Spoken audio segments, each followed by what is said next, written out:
Hi students, our learning target for today, how are irrational numbers ordered on a number line?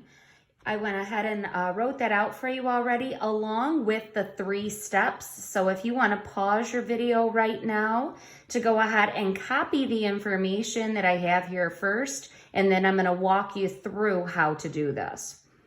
All right, so how are irrational numbers ordered on a number line? So step 1, find the perfect square on either side of our irrational number. So I'm actually going to highlight the verb find. That's your first step. So you're going to find the perfect square on either side of our irrational number.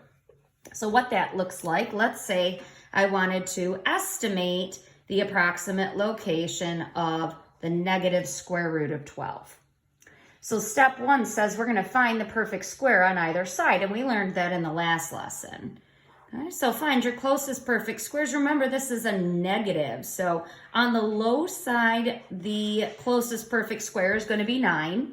And because this is a negative square root of 12, then that actually means it's going to be a negative square root of 9. And then we know when we calculate this out, the square root of 9 is equal to 3. And then we just pop that negative in front of that. So negative 3 there. And then on the higher side, same thing. So we know that the next closest perfect square here will be the negative square root of 16. And then when you calculate the square root of 16, you get 4. And then, of course, that's negative. So the negative square root of 12 is going to be between the integers negative 3 and negative 4. So that's the first step. So that's from what you learned in the previous lesson. Step 2 now, on a number line, you're going to label those perfect squares. And you can label some other ones around that too. So in step 2 here, I'm going to come up here and I'm just going to highlight the word label. That's your second verb. So we're going to find and then we're going to label. So you will need to sketch out a little number line here. You do not need to include all the numbers, okay? We just want to look at the number line that is right closest to where we're looking at, okay?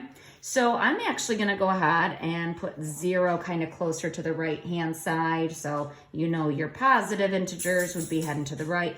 I'm more interested in the negative numbers. So looking to the left here, so if there's 0, so I can do like negative 1, negative 2, negative 3, and negative 4. And that's the section I'm looking at there. You could also do like negative 5. Okay, so your number line does not need to be very large. All right, so the perfect squares then, I need to go ahead and label those, which I've done here. So we're going to just go ahead and circle here negative 3 and negative 4. So we know the square root, the negative square root of 12 is going to come somewhere in between negative 3 and negative 4 on the number line. Okay, so that's step 2. Now step 3, it says approximate the location of the irrational number. So I need to approximate.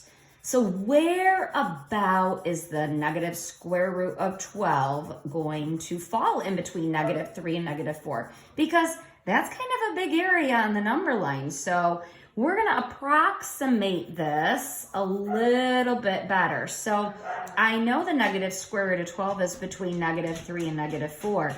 Which one is it closer to? So if I look at 9, that's about 3 away. Well, it's exactly 3 away from 12, right? So we're about 3 away there. Let me put that in a little darker color there for you. So 9 is 3 away from 12. 16 is 4 away from 12, okay? So I would say that the negative square root of 12 then is going to be a little closer to the negative 3 than it is the negative 4, just by seeing how far away 12 is from my 2 perfect squares. So when I go to plot this point, it's going to be a little closer to the negative 3 than it is to the negative 4. So when I go put my point on the number line, then I might put it about here on the number line. Okay, so a little closer to the negative 3 than it is to the negative 4. And then I need to label that. with the original irrational number. So that would be the negative square root of 12 is going to be a little closer to negative 3, okay? And I can clearly see here that it is between those two perfect squares, and I now have it on the number line. So how are irrational numbers ordered on a number line? Start by finding the perfect squares on either side. Then on the number line, sketch that out and label those perfect squares along with a few of the perfect squares around it. And then approximate the location of your original irrational number based on those two perfect squares and which one it happened to be closer to. If you have any questions, as always, please email me and I will see you in the next lesson.